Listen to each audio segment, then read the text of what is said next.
നിങ്ങളുടെ മുമ്പിൽ കേൾപ്പിക്കുകയാണ്. ശൈത്താനെ സംബന്ധിച്ചിടത്തോളം എപ്പോഴും മനുഷ്യനോടൊപ്പം നിൽക്കുന്നതാണ് ശൈത്താൻ എന്നാണ് ഖുർആൻ പറയുന്നത്. ശൈത്താനെ സംബന്ധിച്ചിടത്തോളം എപ്പോഴും മനുഷ്യനോടൊപ്പം നിൽക്കുന്നതാണ് ശൈത്താൻ എന്നാണ് ഖുർആൻ പറയുന്നത്. ഏതെങ്കിലും കാനമിന്റെ ചില പ്രാസംഗികന്മാർന്ന് പറഞ്ഞ് തള്ളിക്കളയാൻ പറ്റുമോ? ഇനി നോക്ക്, ഈ പറയപ്പെട്ട ആളുകൾ തന്നെ ഇനിയും ഒരുപാട് വാദങ്ങൾ ഉന്നയിക്കുന്നുണ്ട്. അതിലേതാനും ചിലത് മാത്രം സമയത്തിന്റെ ദൗർബല്യ നിമിത്തം ഏതാനും ചിലത് മാത്രം നിങ്ങളുടെ മുമ്പിൽ കേൾപ്പിക്കുകയാണ്. വലിയപ്പയുടെ രൂപത്തിൽ വലിയപ്പയുടെ ജിന്ന് പേരക്കുട്ടിയിൽ വരികയും ഹാജറാവുകയും വലിയുപ്പയുടെ കാര്യങ്ങളൊക്കെ പേരക്കുട്ടി പറയും.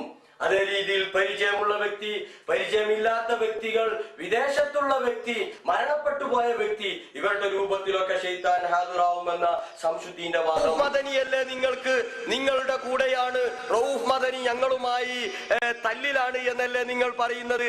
എന്നാൽ കേട്ടോ, റഊഫ് മദനിക്ക് ഈ വിഷയത്തിലുള്ള കാഴ്ചപ്പാട്.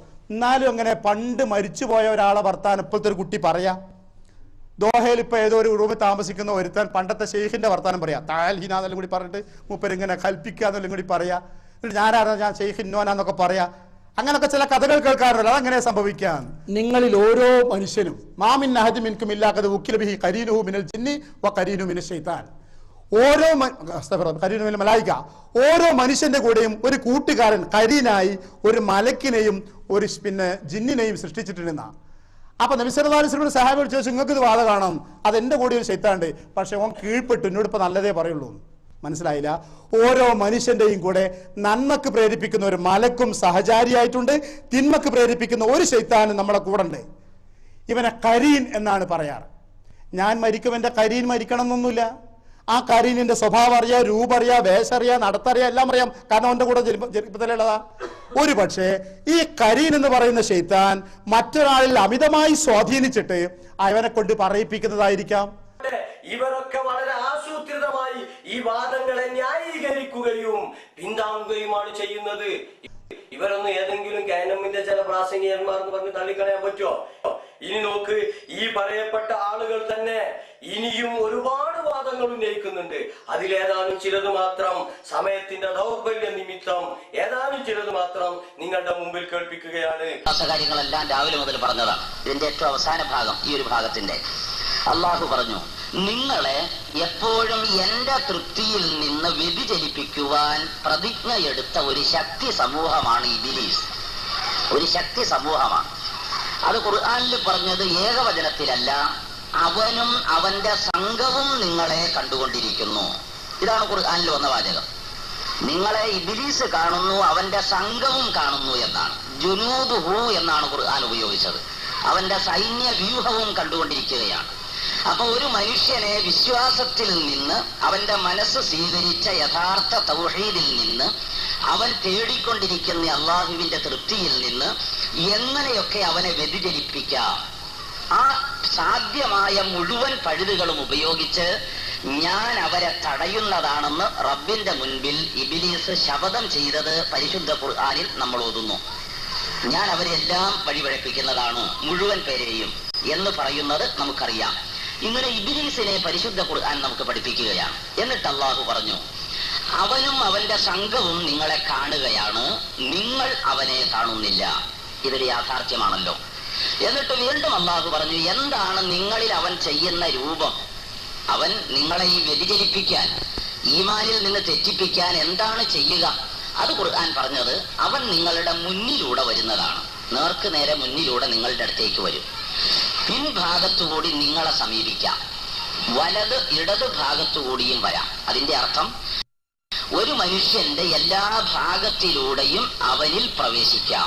അവന്റെ കർമ്മത്തിൽ, വിശ്വാസത്തിൽ, അവന്റെ നോട്ടത്തിൽ, അവന്റെ ചിന്തയിൽ, അവന്റെ മറ്റു പെരുമാറ്റങ്ങളിൽ, എല്ലാ രംഗങ്ങളിലും അഷ്ടദിക്കിലൂടെ മനുഷ്യനിൽ ചെന്ന് എത്തുവാൻ ഇബ്ലീസിന് കഴിയുന്നു.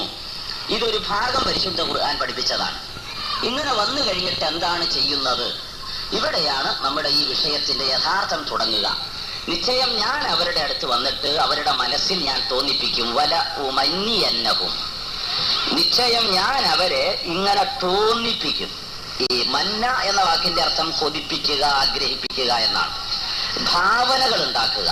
മനസ്സില് ഇങ്ങനെ ഓരോ ഭാവനകൾ ഇങ്ങനെ ഒന്നിനു പുറകെ ഒന്നായിട്ട് ഒരാളുടെ മനസ്സിൽ ഇങ്ങനെ നൽകും.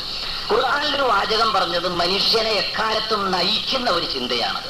വലവു മഞ്ഞിയന്നഹും വലയുഹവ്വിഫന്നഹും, ഞാൻ അവരെ ഭയപ്പെടുത്തും. ഈ തോന്നലുകൾ വെറുതെ ഉണ്ടാക്കണതല്ല, തോന്നലുകൾക്ക് പിന്നിൽ ഞാൻ ഭയപ്പെടുത്തും. അങ്ങനെ ഭയപ്പെടുത്തുമ്പോൾ നിങ്ങൾ വീട് പണത് താമസിക്കുകയാണ് ഒരു ദിവസം.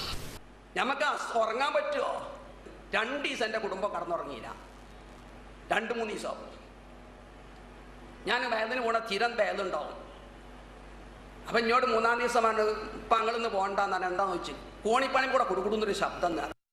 അപ്പം അയറ്റക്കും പെണ്ണുങ്ങളും കുട്ടികളല്ല, ഇറ്റകൾ പൈസാശ് ഉണ്ടാക്കിയെന്നെ വിചാരിച്ചത്. എനിക്കറിയാം എൻ്റെ ഒരു അഞ്ചന് എൻ്റെ കൂടെ ഒന്നിച്ചാ കിടക്കുക. ഓനൊരു ചൂണ്ടിക്കാൽ അതാ പാമ്പ് എന്നറിയും. എനിക്കറിയാം എൻ്റെ ഒരു അഞ്ചന് എൻ്റെ കൂടെ ഒന്നിച്ചാ കിടക്കുക. ഓനൊരു ചൂണ്ടിക്കാൽ അതാ പാമ്പ് എന്നറിയും. ഞാൻ പാമ്പ് അങ്ങനെ കാണൂല. മാനസിക ഖലീഫ ഉമർ പറയുന്നത് പിശാച്ചിന് ഒരിക്കലും പാമ്പാവാനും മറ്റും സാധിക്കൂല. പല തഹീലുണ്ടാക്കും, മനസ്സിൽ വസ്വാസം ഉണ്ടാക്കുക. നമുക്ക് ചിലപ്പോൾ കാട്ടാനങ്ങനെ തോന്നും, കാട്ടാനുണ്ടാവില്ല. പ്രേതങ്ങളെ നമ്മൾ വിശ്വസിക്കുന്നുണ്ടോ? പ്രേതത്തിൽ വിശ്വാസം കഴിഞ്ഞാൽ 3 മണിക്ക് നിങ്ങൾക്ക് അറിയോ, എന്റെ കൂടെ കിടക്കുന്ന ഭാര്യക്ക് 3 മണിക്ക് ചെന്നായിന്റെ ഉള്ളിൽ ഇങ്ങനെ കേൾക്കും. നല്ല രാത്രി മുല്ലന്റെ വാസന എന്ന് കേൾക്കും, എനിക്ക് കാണൂല. പ്രേതത്തിൽ വിശ്വാസം കഴിഞ്ഞാൽ 3 മണിക്ക് നിങ്ങൾക്ക് അറിയോ, എന്റെ കൂടെ കിടക്കുന്ന ഭാര്യക്ക് 3 മണിക്ക് ചെന്നായിന്റെ ഉള്ളിൽ ഇങ്ങനെ കേൾക്കും. നല്ല രാത്രി മുല്ലന്റെ വാസന എന്ന് കേൾക്കും, എനിക്ക് കാണൂല. അതേമാതിരി എൻ്റെ ഒരു 5 അനുഭവം ഉണ്ടായിനി. പാമ്പ് എന്നാണതാ ചൂണ്ടിക്കാണിക്കും. പാമ്പ് അവിടെ പാമ്പുണ്ടാവില്ല. ആ മാനസികമായി ചില തോന്നൽ ഉണ്ടാക്കിച്ചാന്നല്ലാതെ രൂപാവാനും പറ്റൂല എന്നറിഞ്ഞു. തോന്നല ദുർബല മനസ്സിലെ തോന്നലാണെന്നർത്ഥം. കിടന്നു കഴിഞ്ഞപ്പോൾ നിങ്ങൾക്ക് ഒരു എന്തെന്നില്ലാത്ത 1ാമത്തെ ദിവസം തന്നെ കണ്ണങ്ങോട്ട് ചിമ്മിയപ്പോ മുതൽ ഒരു ജാതി സ്വപ്നങ്ങൾ. പിറ്റേ ദിവസവും അത് തന്നെ. അങ്ങനെ 2-3 ദിവസമായപ്പോ നിങ്ങൾക്ക് ആകെ ഒരു ഭീതിയായി. തോന്നൽ ഭയമാക്കി മാറ്റി. എന്നിട്ട് അതിന്റെ പ്രതിവിധി ആരാ കണ്ടെത്തിയത്? ഇബ്ലീസ് തന്നെ. ഇവിടെ മറ്റുള്ള സിഹിർ ചെയ്യണ ആളുണ്ട്, ഓലെ ഞങ്ങൾ വെല്ലുവിളിച്ചത്.